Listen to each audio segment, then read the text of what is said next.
So anyway, we used to do a controls con of sorts for many a year, and we alternated every year with Tridium. You know, they do the summit, and then we do essentially it used to be called the Eagle Summit. We do it up at a casino up in Michigan, and then it's evolved into controls con. So typically we alternate, but this year we're doing the bonus plan for Dallas.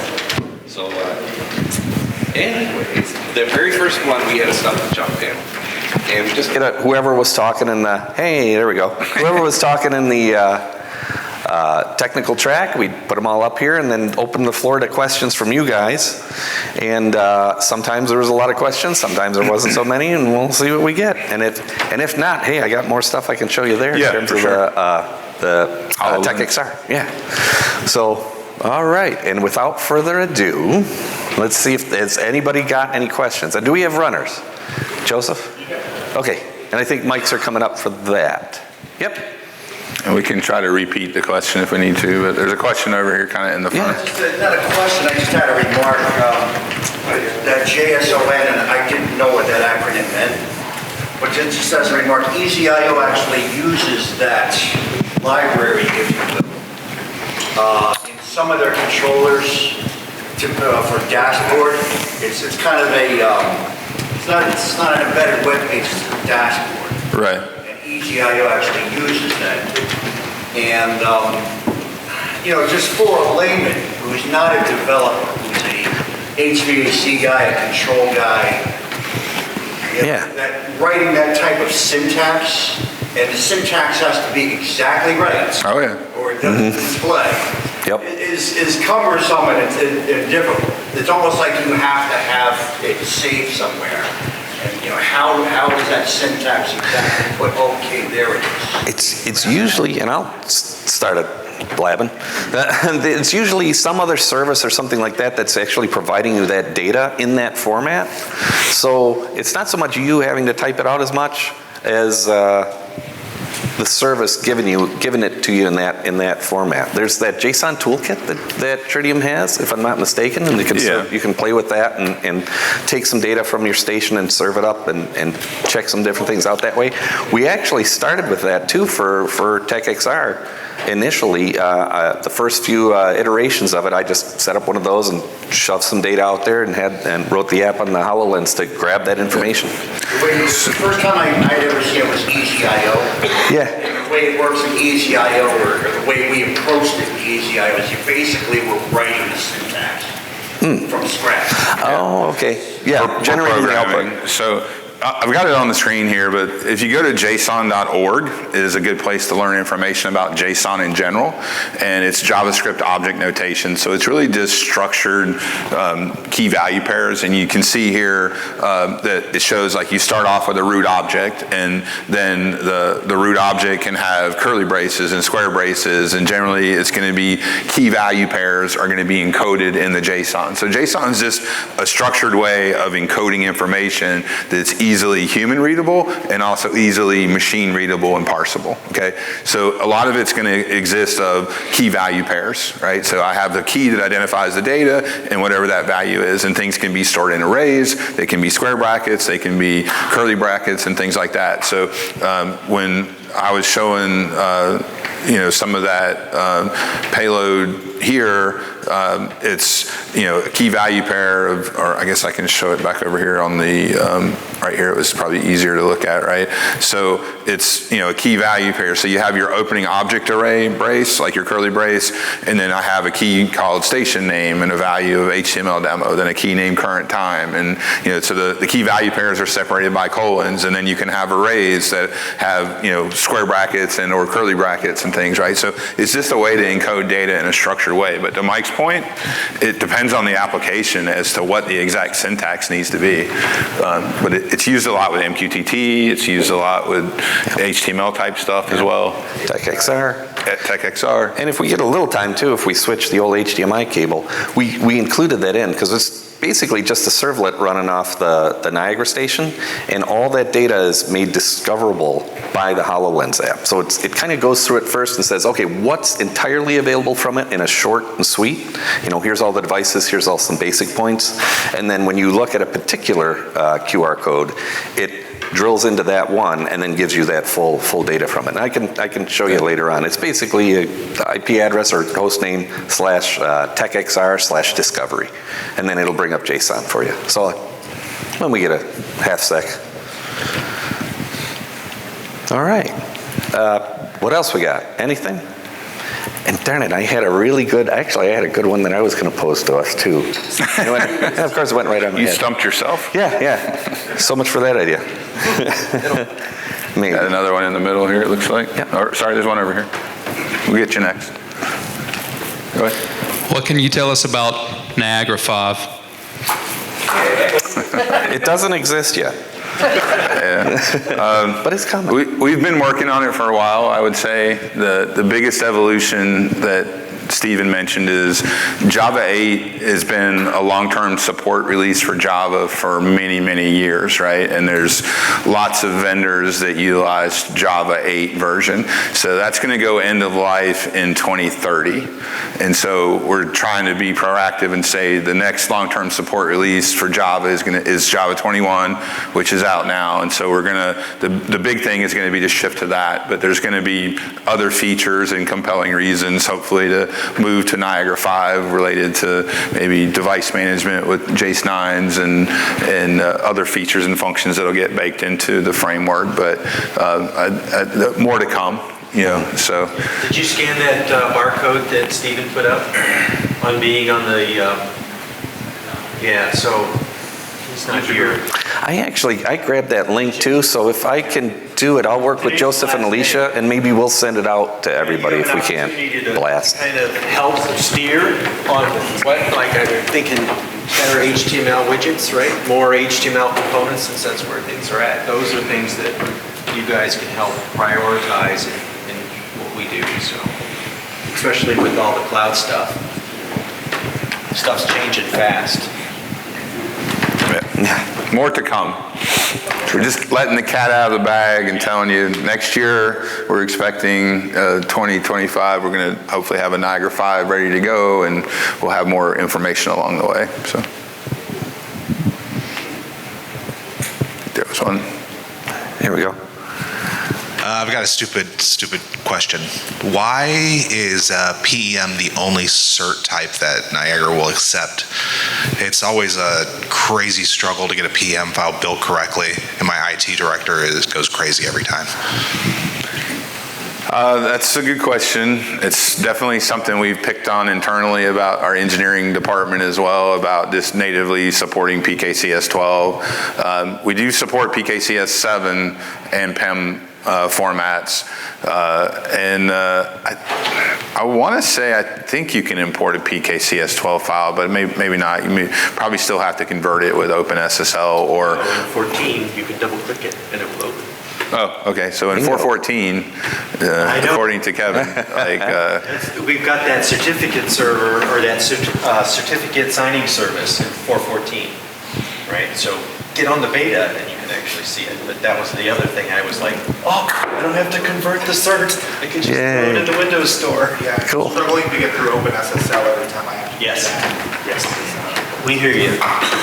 yeah, I mean it's a relatively basic command that you just do the PKCS 12 command, say export, and tell it the file going in and what you want the file out to be. But yeah, I get it. It's a pain. Like, and we're trying to get them to support more versions. For Kev?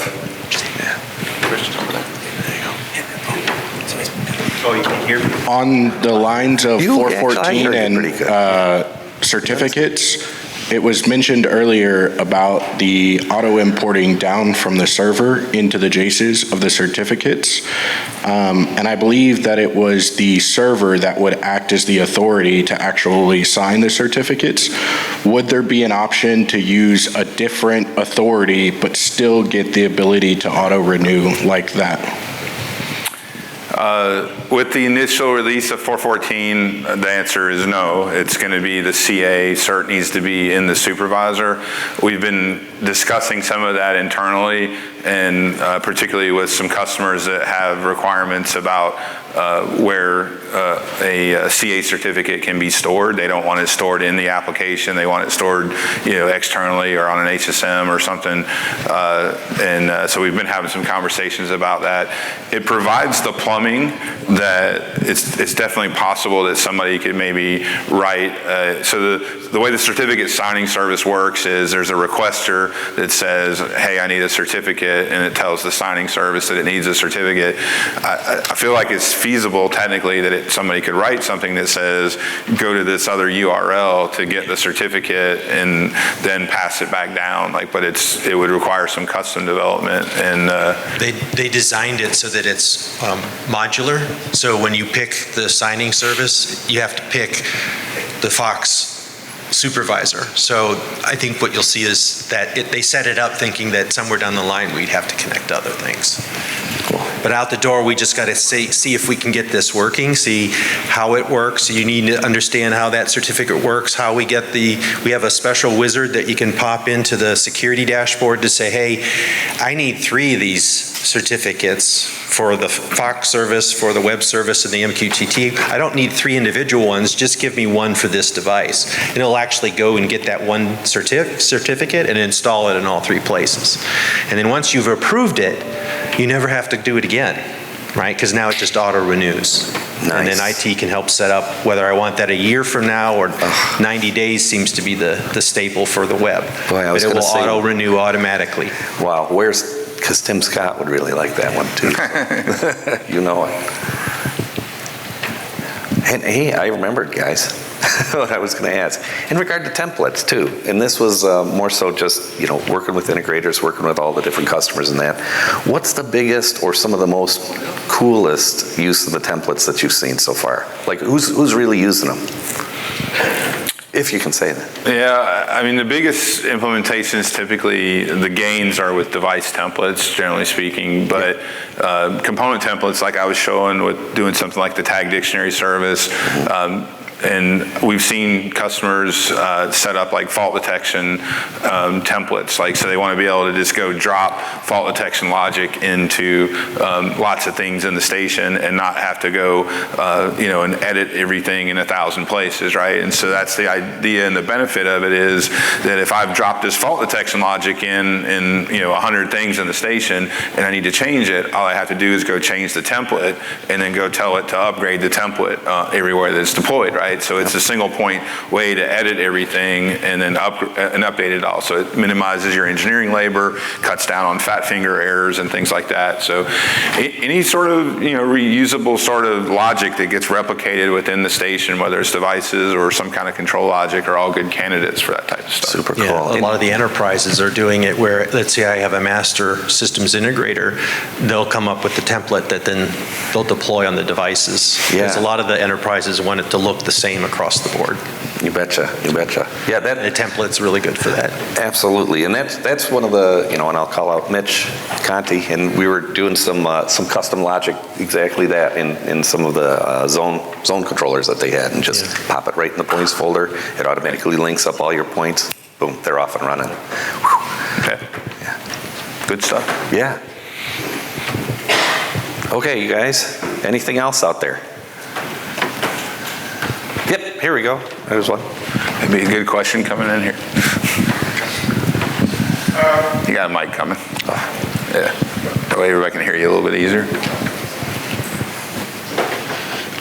Quick question, for HTTPS or JSON libraries, do you have anything developed as examples for openweathermap.org or any other thing where the wire sheet and the point conversions and all of the breakouts of how to extrapolate all the data from the strings for examples without having to recreate the wheel every time you do a new API? I've got a station. I don't mind sharing that I used the HTTP client driver to interface with the APIs on openweathermap.org. And obviously you get, depending on the API you want to use, there's forecast and current conditions and things like that. But you get back a big JSON payload. And the easiest way to kind of dissect a lot of that is actually with, in the JSON toolkit palette, there's demux components. And so you can link your payload in, and it automatically will just break all the key value pairs apart into individual properties. And that's an easy way to kind of extract. And there's also like JSON path components where you can go say, oh, I just want to extract this specific bit of information out of that payload. But the toolkit has a lot of things built into it to help allow that. There's still a little conversion possibly, how's time encoded or things like that. Yeah, by the way, our weather service now does HTTPS, which was lacking. So there were a lot of places that couldn't actually hit the weather service, the National Weather Service. So that's in place. And then in 4.14, they are HTMLizing it so that you can actually configure it and update it and look at it in the browser as well. So, yeah, I'm kind of, my little hobby of mine is weather. So I have a weather station, Netimo. So I have essentially the JACE communicating with the JSON toolkit to their cloud and pulls back the data back into the JACE so that I can use it to correct the National Weather Service for my house area. So there's all kinds of cool things that you can do with that. Yeah, just in certain sources of data types, and I found some with weather and a few other open APIs where you do the demux and it'll extrapolate and give you the breakdown of all the lines, the slots, but the format of the data is in these obscure, or at least not used here in US formats, and you gotta, there's not a simple palette to convert those, and then you gotta do a half page or a handwritten wire sheet just to get them into a usable piece of information someone could understand. Yeah, we used to have a lot of services in the US, and then all the big companies realized that what is the one application that you guys don't turn off on your phones? Is weather. With location services enabled so they know where you are. So IBM bought them up. So you had, Apple bought them up. Everybody bought a weather company as quickly as they could just for location. So it's probably a Weather Underground was bought up, right? Yeah. And then they shut down the APIs. So yeah. It's probably going to be a program object to parse, like if it's some kind of weird encoding in the JSON, you're probably going to end up running that into like a program object or a component you develop that's going to help do whatever that conversion is. If it's not just like a mathematical conversion, like a lot of times they'll, give you the seconds, since the epoch or the milliseconds since, and those are relatively simple math conversions, and you can link it into like a BABS time slot and it'll just convert it. But if it's some other kind of crazy encoding of the information, then it might require like a program object or something like that potentially. So. Got some other questions. Kyle, you going to talk loud? I just want to know, since we're on the weather service, why we can get current data. This has always been a problem. But you can't get today's, like, historical. It's just the National Weather Service. So when you look at the weekly forecast, you can't get the current data. It's always stale. Right. And then you come back 10 minutes later, and it's current. And it's stale for 4 hours. I'd have to start this other station up, but I feel your frustration. So I actually use Niagara Analytics. So when I show you my graph that he stole tomorrow, you're going to see some dotted lines. And I was tired of when the weather service goes stale, I get a 0. So I've actually told the engineers, hey, could we do a bigger time window? So the analytics just says, oh, if it drops to nothing, to go ahead and take the points in between, right, and connect the dots so that I don't see that. But yeah, our office was shut down. We spammed. When we we got like 2,000 JACEs on the wall to run through tests, and they all started hitting the weather service, and our IP address gets shut down every once in a while. But you should use a Fox weather provider in that case. So like if you have your supervisor station checking weather, then the JACEs can all talk to the supervisor and use a Fox weather provider. So it just asks the supervisor for the weather data. So it's only one station hitting the National Weather Service in that case. And so one of the things that we've done to sort of help address that a little bit is being able to configure that sort of stale behavior, right? So when you look at any of these components from that weather service, right, you'll see that there's a last update here, which says, when did the station last request the information and get a response from NWS, okay? And then there's an observed. Well, what observed is the timestamp from the weather data that National Weather Service sends to the station. So this is saying, hey, the station requested the information at 5 o'clock. The last update NWS did was 3:53 p.m. Eastern time. So it's been a while. And in some cases, it might be 7 hours or 10 hours. Like, you just see NWS is not publishing any fresh data through their API on that. It went stale. It went stale. How do we fix it? So we've added, and I got to remember if it's on the weather service or if it's on the provider. I think it's on the provider. Maybe there's, where is it? There's a stale threshold now that we've added, and it's under the NWS weather provider. So before, we hard-coded it at 3 hours, and we felt like, hey, if the data is more than 3 hours old, then we're going to mark it as being stale. But now you can go in and change that. I think that was a 413 change. 414. Is it 414? Okay. That added that configurable property now. So you'll be able to say, I don't care if it's 12 hours old, I don't want it to show stale, just show it like it is. But it's an issue with the NWS on them updating their API data. Another question I had was, and this is unrelated, it's about like old browser views where you had embedded web pages, and now it asks like you have to add it to a whitelist.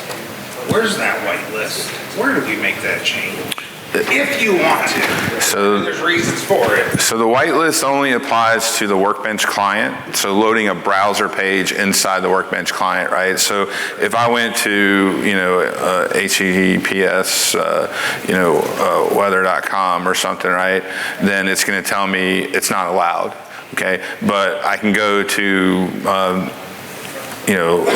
Tridium.com because we added that into the whitelist automatically, right? So I can load a web page. So all this is protecting the Workbench client from loading some nefarious web page is all you're doing. So that's under your defaults here and your system.properties file.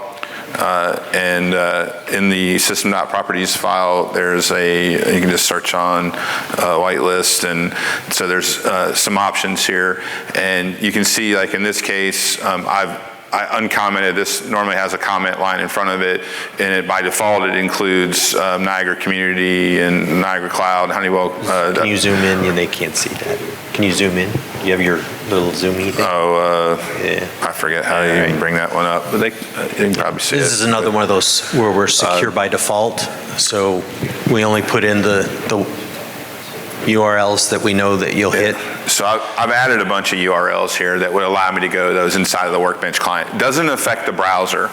If somebody's connected to the station, they click a hyperlink, it takes them to some other site, it's going to load. This is only protection in the Workbench to say, we're saying these are the safe websites to go load in the browser inside a Workbench.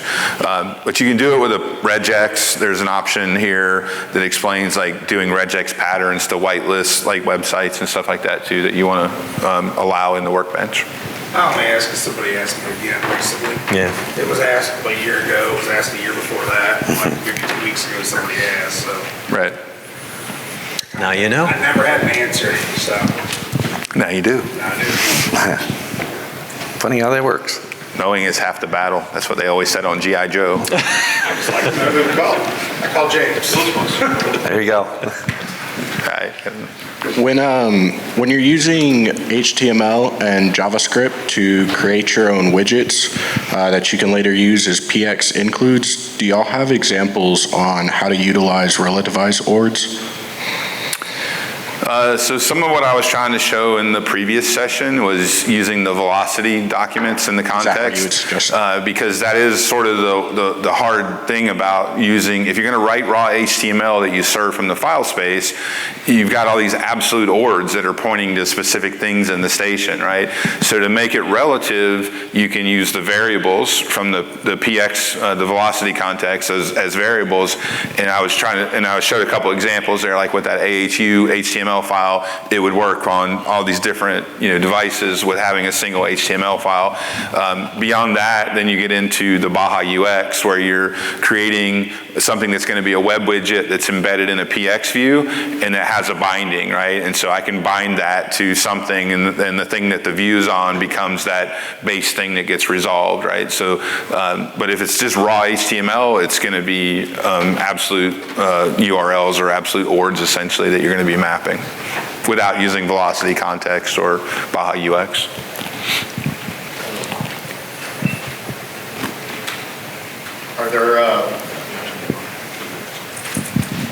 Are there velocity examples in Doc Developer? Not in Doc Developer, but there is a velocity. If you search on Apache velocity, there are some examples in the help, like syntax and stuff that you would use. So you showed reading data, but you could also set points, write data back to the Yeah, so server. Apache Velocity is going to allow you to use the variables that map to data in the station, but then I'm going to leverage Baja Script to actually do things like really probably, I did show an example of using Velocity to get values. If you really want to write things, you're going to get into the Baja Script. Okay. So if you look at the Apache Velocity, it'll show you examples here, and there's a more detailed Apache Velocity topic, and this will actually get into all the different syntaxes and stuff. So there's different examples or information here that talks about, like, how do I use these functions that are built into Niagara to call the different things, like to get the display name or to get the value from it, or to resolve an ORD or things like that. So there's a lot of sort of examples that are built in here to the help itself. Can you embed velocity pages in the PX? Yeah, there's a lot of cool flexibility that you can do with Velocity. There's also there's a Velocity PX topic too that it gets into and talking about. But yeah, there's actually some ability that you can use the PX editor, and you can embed VTL syntax into the PX file itself. Now that starts getting kind of wonky, complicated, because then the PX editor doesn't really know how to render it. So you get into, like, you could build your PX and then you're going to go edit the XML, like just use the XML view, and you can put the VTL syntax into it. So there's some pretty powerful things you can do with that, actually directly embedded into a PX file, in addition to doing it with the HTML files as well. But it's all covered in the help. Just start digging into the Apache Velocity topics in the Workbench help. Yeah. Oh, and you can also, and if you got any other questions like that too, besides James, Kevin, et cetera, you can hit our support page, support.cochranetechservices.com, I believe. And we've got a couple developers on staff, 3, and they can usually help with that kind of stuff too. We're trying to build more dynamic pages. It's just the PX functionality is kind of limiting. And so we're trying to build more dynamic pages, so we're just kind of experimenting and exploring. Cool. Yep. Yeah, we wound up making a little Baja Script application. Remember Autobox? Yeah, so we did that, and I think Ford was using it for a while, and et cetera. And same kind of thing. It was early in Niagara 4, and we just wanted to have more responsive design and that kind of stuff, so we just kicked that out there for a while. Yeah, I know. Some people really liked it. I did too. But and we've good developers are now. Aaron Rickel, James was calling out, and he's really good. Yeah. Ed Thomas now too. Thomas Gann. So we got a lot of really good guys. So they can usually help you out. This is regarding templating. So what are the limits to editing in the Excel sheets when you're working on templating? And the reason we ask is permissions, right? So they're very tedious, right? And just curious if you can actually edit those and what the limitations are in that case. Oh, can you assign permissions and things? Yes. there's not anything that I can think of off the top of my head that would assign permissions to components from within the template itself or I guess good question. The component within the template has a category assignment. You could, I suppose, assign it to a category inside the template itself, so when it's deployed, but the process doesn't give you a way to change the category assignment. If you've got a lot of things that needed to be done like that, it'd probably be, the most efficient way would probably be some Java code, like the robot editor or a program object that would just, query and iterate through the station and, based on what you're finding, assign things to different categories would probably be the most efficient way to do something like that. Okay. Two-step. Yeah. Which works. Yeah, sometimes it's the best way is to do a little bit of code like that. I know it's kind of daunting maybe if you're not familiar with Java code, but feel free to post. You could, hit these guys up and we could probably give you an example that would get you pointed in the direction that you could just edit and run with. So for sure. Sounds good. Appreciate it. Cool. And that's kind of what I was aiming at too, is like, what's the highest number, I don't know how to word this, what's the biggest Excel spreadsheet you've seen used with templates? Like how many elements? How many lines? Yeah, I thought that's what he was asking to start with. Oh, yeah. And I was trying to think, how many lines can you have in it? And it's not like a CSV file. I think there's a pretty massive number of possible rows. But what have you actually seen, like, help people with? Because I know Bruce is using about good 5,500. You can also actually, I didn't show you guys, I name dropped you, Mitch, too, earlier.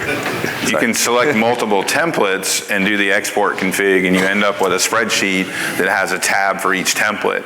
So like if you were trying to do a whole job, you might have a VAV template, a fanbox template, an air handler template, whatever, and it could all be in the same spreadsheet. But you can do it, but it might make sense to have them broken apart so you can deploy them. And Bruce was doing that. I think we noticed too that they deployed in order. Order the tabs. And there was some things that required these objects to exist before you could make the links out of this one. And that worked. Yeah, if I wanted to deploy a VAV and I wanted to be able to relate it to the air handler needs to be deployed first, right? So I would need the air handler tab first and get all my air handlers in, and then I could deploy my VAVs and be able to relate to the air handlers that then existed in the station. So. Bingo. I'm going to ask that question. We'll go ask engineering what they do in the test lab. They have that all automated, so I'm sure they've got something. Thousands and thousands. Billions and billions. Yeah. Hey, if you're ever up in Richmond, ask for a tour of the system testing lab. It's actually pretty interesting to go in there and see just the amount of JSONs and Niagara devices that are all powered up and talking to each other, and they've got all kinds of equipment that's monitoring things like MSTP waveforms and testing packets and all kinds of things that just is this whole ongoing thing. And as Kevin was saying, there's a lot of automation and scripts that go into updating, because there's thousands of stations and things that are being tested, so they have scripts to update the software and to do some of the testing processes. Yeah, that's how I got my question from engineering. What did you do in analytics that crashed all of our devices? And I'm like, I have a pull rate of 1 second, and they had that on the supervisor, and they pushed it down to every one of those, and 1 second pulls on all of those. That was not a good thing. I learned what scaling was. Mitch. So with the explosion of the IoT out in the marketplace, right? Has there been any thought to adding a port selection function to the TCP driver?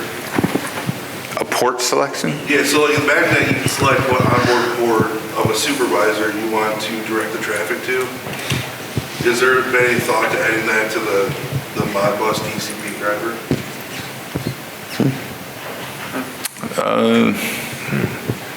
Suggestion, I guess. Can you not just put the port into the connection? No, so let's say I have 2 NIC cards on a server. Oh, I understand your question now. Okay. Sorry, so I should work on this. 2 NIC cards to a server, spanning a couple VLANs, gets my end devices. It'll go out, it'll hit both NIC cards, but then I time out and I have down devices, right? So there's a fix that we use, but I was just curious if there'd be a better port selection. So most drivers will bind, IP drivers in Niagara will bind to all available network adapters. Correct. But I would expect it to know the IP address of the Modbus device you're trying to talk to and know which adapter has the route to it, and it should try to connect on the adapter that has the route to that.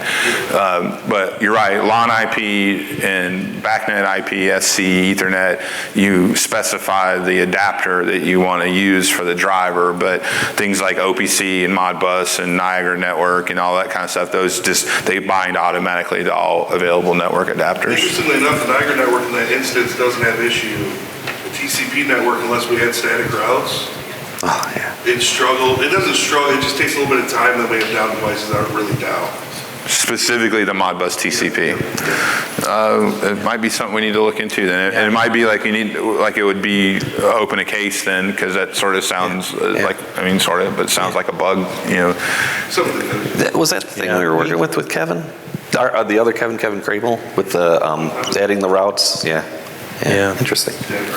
I know with BACnet SC, they're starting, you can do routes, it remembers where it goes and how it gets there. Our system database, since we're now reaching down into all the devices, we actually remember how the route comes. So if you have a JSON connected to two soups, it will know that there's two distinct connections when it actually gets the database set up. So it's interesting. Yeah, I'd suggest opening a case about it and let's dig into it a little bit deeper.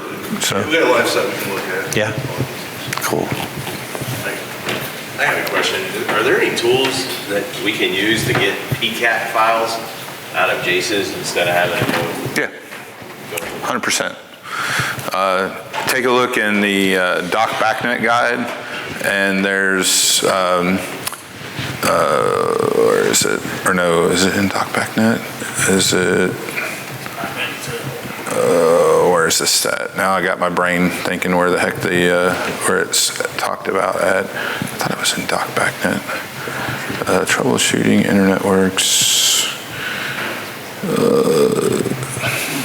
I'll find it. You have 3 minutes and 24 seconds to solve this question. Yeah, so if you take a look in the palette here, there's a BACnet util palette, and I'm just trying to find the help on it. But inside of that, there's this thing called a wiretap. And so you can add a wiretap to the BACnet MSTP port in the JACE, and then you plug in the IP address of your machine that's running Wireshark, and it will forward the BACnet traffic to Wireshark, and you can do a PCAP. Now, it's not going to get you all of the low-level MSTP handling because it's getting passed through essentially like, you know, BACnet IP to do that.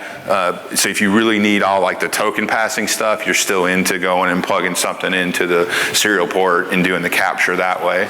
Because I'm having, you have to leave a laptop now. I have to leave something. Right. Yeah, if you need the actual token passing stuff, you're still into it. But if you're just trying to get the BACnet messaging and everything to look at the requests and responses and all that kind of stuff, you can use the forwarding Wireshark capture. Cool. And I think Optigo,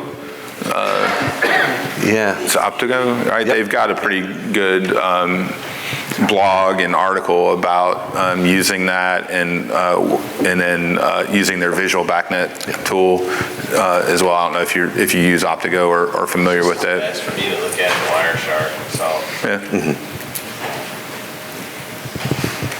Yeah. Okay, anything else? Yep.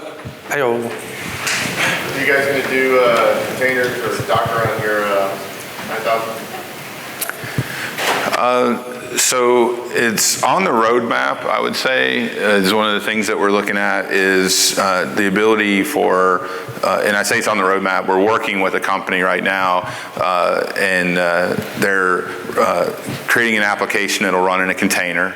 And the intention would be to have some kind of a container app store, right, that Tridium's vetted these applications that people want to run on the 9000 in a container, and then they can sell those applications and you could purchase them. So it might be a VPN, or it might be, whatever, something else that you want to run in a container on the 9000. And so that is something that we're working on allowing for sure. I think there's potentially, initially we thought about actually using a container to run Niagara on the 9000, and we ended up falling back and doing the same design that we've done historically, but that may kind of come back around. Part of the things that they're talking about with Niagara 5 is better device provisioning capabilities, like being able to more easily update all your JSONs to the same version and things like that, and it may come back around to being that we want to run it as a container. I don't know, that's just me speculating, but we are working on allowing people to run third-party containers on the 9000 to add other functionality to the 9000. Yeah, what was it you want to run? Node-RED. Node-RED? Okay. Yep, good thing is it's a Linux-based operating system, so. Yes. So. Lots of forward thinking there. Yeah. Yeah. All right. We're actually 8 seconds over, but that's okay if there's any other questions. Before all the business people come back in. Yeah, all those. They don't know what they're talking about anyways. Okay, so I guess we'll wrap it up with that one. Feel free to hit any of us up with any further questions afterwards. And I just want to say thanks for coming, and thanks for attending this one.